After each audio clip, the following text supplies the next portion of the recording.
Hello and welcome to White Glove Reviews, and welcome to the next video in my series going over how to get started playing in Splinterlands.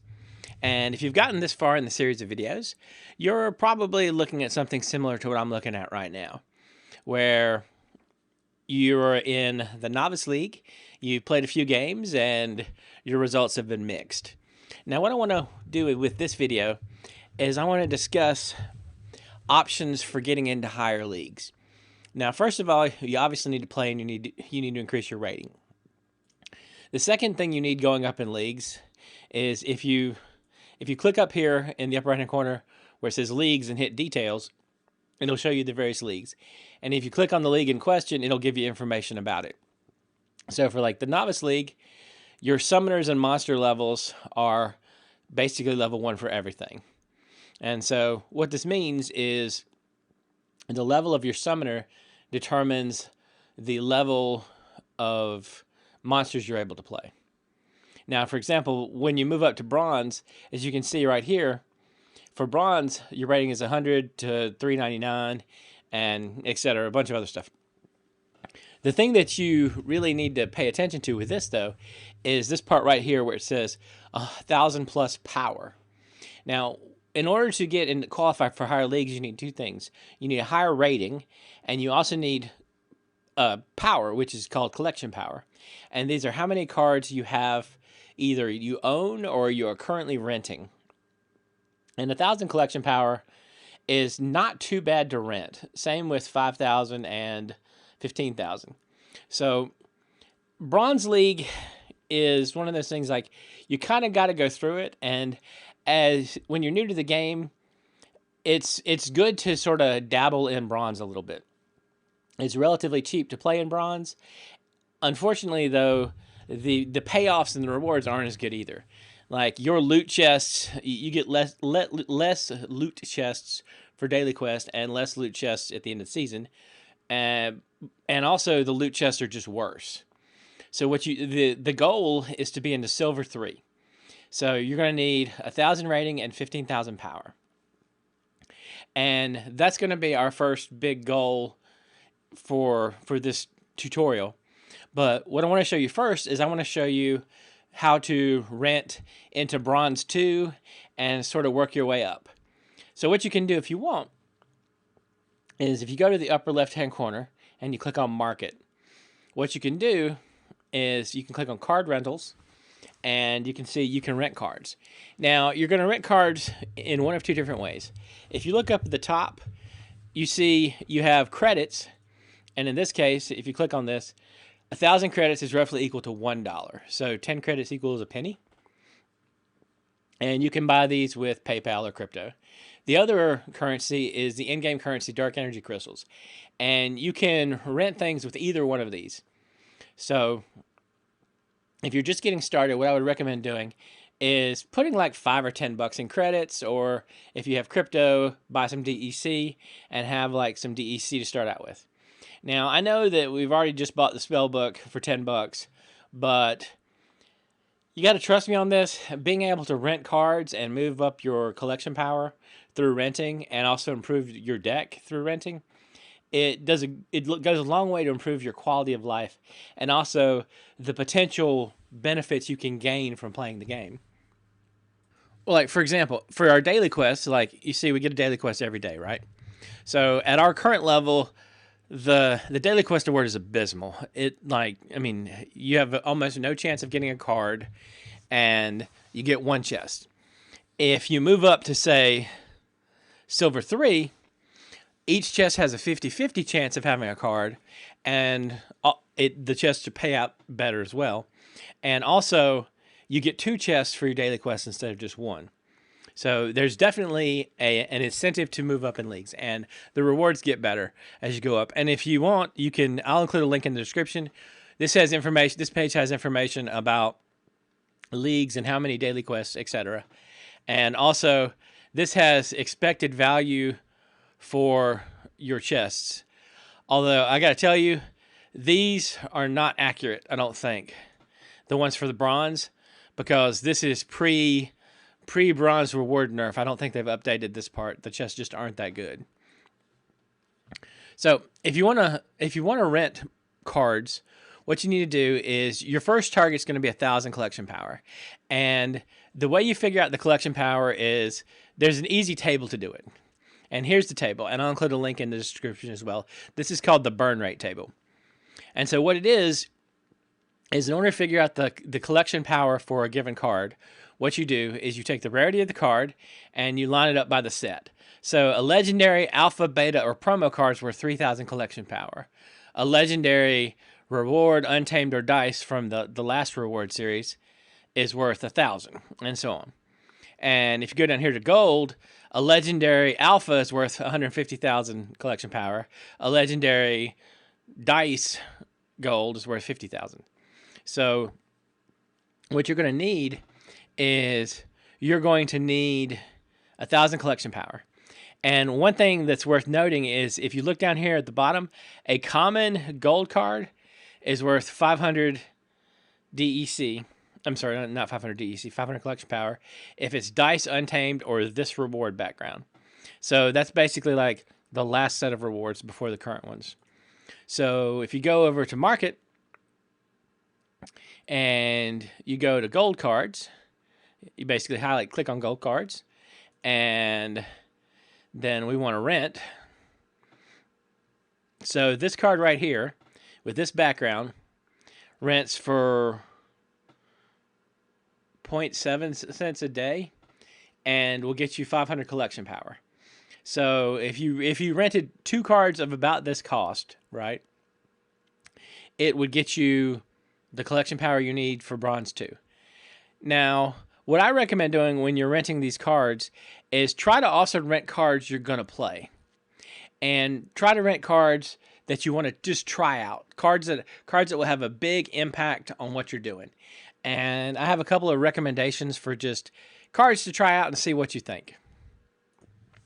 So like one card that I definitely would recommend is I'd recommend you rent a lava launcher. And the reason I recommend you rent a lava launcher is a lava launcher, well, let's just rent one real quick. Lava launchers are pretty easy to come by, and I'm going to rent the second one because usually the super cheap ones go pretty quick. So you just click rent, and then if you're renting with either DEC or credits, you can select DEC or credits. I'm going to use DEC. And then you click rent, and you select how many days you want to rent it for. We're going to just rent it for 1 day. You're sure you want to rent it for blah, blah, blah. And then you're going to paste in your password. Once you paste in your password, you hit approve transaction, and you cross your fingers and hope it's accepted. Now, you can also rent using Peak Monsters, and like you just saw the message there, this one wasn't accepted. So what I'm going to do is I'll try and rent a different one. And you'll spend a little bit more, so I'll rent one of the more expensive ones. I'll rent this one here. I'll rent this one here for 50 DEC. And then again, 7 days, or 1 day. Rent, okay. And approve transaction, and hopefully we'll get this one. So for half a DEC, that's roughly 0.5 cents. And this will drastically improve the oomph our red Splinter has, although again, no longer available. This is actually a minor problem that I've noticed lately. And this is with just rentals in general. Like I'll just rent one of the more expensive ones down the list just to make it easy on myself. The issue with this rental is Peak Monsters, one of the big websites that handles like renting in Splinterlands, they introduced like an auto-fulfill rent thing, and it's made renting a bit more difficult. So, anyway, this is kind of a pain. So I'll just scroll down and I'll rent one for 1 DEC. I'll solve my problem. Maybe I'll solve my problem. I'm going to rent one for 99.99 DEC. So it's going to cost me 0.9 DEC to rent this. And let's see if I scrolled far enough down to get it.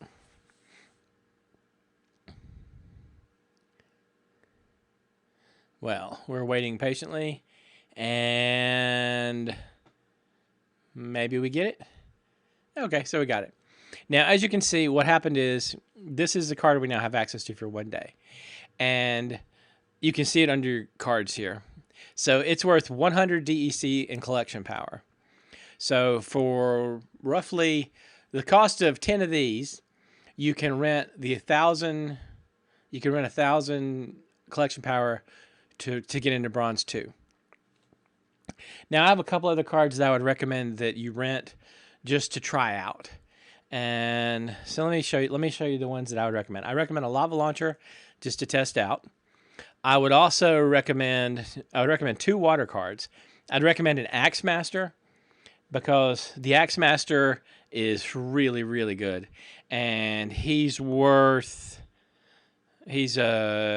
worth like 40 collection power, but he's really, really good.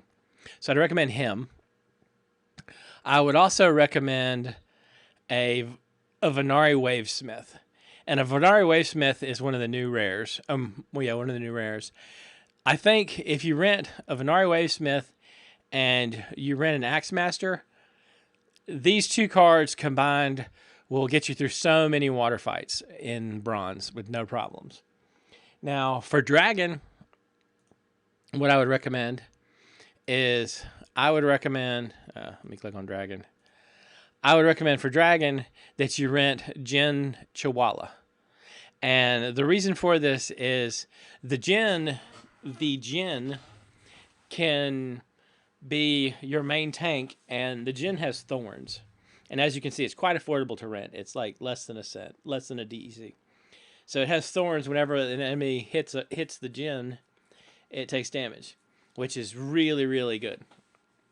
So I recommend the Jin. Now for Earth, I have a recommendation for 2 cards from Earth.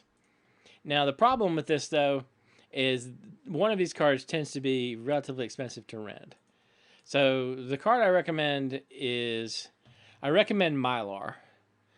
Mylar Crowling. And the reason I recommend him is although he's probably going to cost you about 15 DEC a day, 10 or 15 DEC a day. The thing is, he gives all of your creatures thorns, and this is phenomenal. Thorns alone can win you games. Now, the thing is, though, if you combine that with the Wood Nymph, it'll probably cost you, in the range of like less than a DEC a day. If you combine Mylar with the Wood Nymph, what happens is the Wood Nymph has tank heal, which means she heals the monster in the first row. So you basically, Mylar gives everything thorns. She's going to heal your tank, and your tank will most likely be the Unicorn Mustang for a lot of your fights. The Unicorn Mustang has a lot of health, decent attack, and the Unicorn Mustang has Void, which means it takes reduced damage from magic attacks. So Mylar, the Unicorn Mustang, and the Wood Nymph will get you a very long way in Bronze. And so you're looking at maybe 20 cents, 20 or 30 cents in rentals for the day to get you out of Bronze, or to move you up into like maybe Bronze 1. So what I would recommend is rent some of these cards I've suggested and just try them out. See what you think. See what you like. See what you don't like. See what see what you enjoy. And once you do that, play for a little bit at the Bronze 2 and Bronze 1 level if you want to rent a few more cards to get up into Bronze 1. And then once you do that, what I'm going to do is, once you have a chance to play for that a little bit, in the next video, I want to go into much more detail about what to rent and deck suggestions for playing into Silver. Now, the reason I suggest you rent into Silver and then play in Silver is because although you're probably realistically looking at about 100, 200 DEC of rentals for a day in Silver, the rewards, the battle rewards are paid in DEC, and the chests pay out better. And it doesn't take that many battles in Silver League to pay for the rentals for the day. And it's just much more profitable, and your quality of life is a lot better. So For the purposes of this video, though, as you're working your way up, I recommend you play some in Bronze 1, play some in Bronze 2, play some in Bronze 1, and just sort of see what you like with strategies and that kind of thing. And then in the next video, what I'm going to do is I'm going to talk in more detail about silver and more detail about rental strategies for getting you in, like getting into silver, renting into silver, and staying in silver productively. If you have any questions or suggestions, please let me know down in the comments. And if you've enjoyed this video, please like and subscribe. And I hope y'all have an excellent day.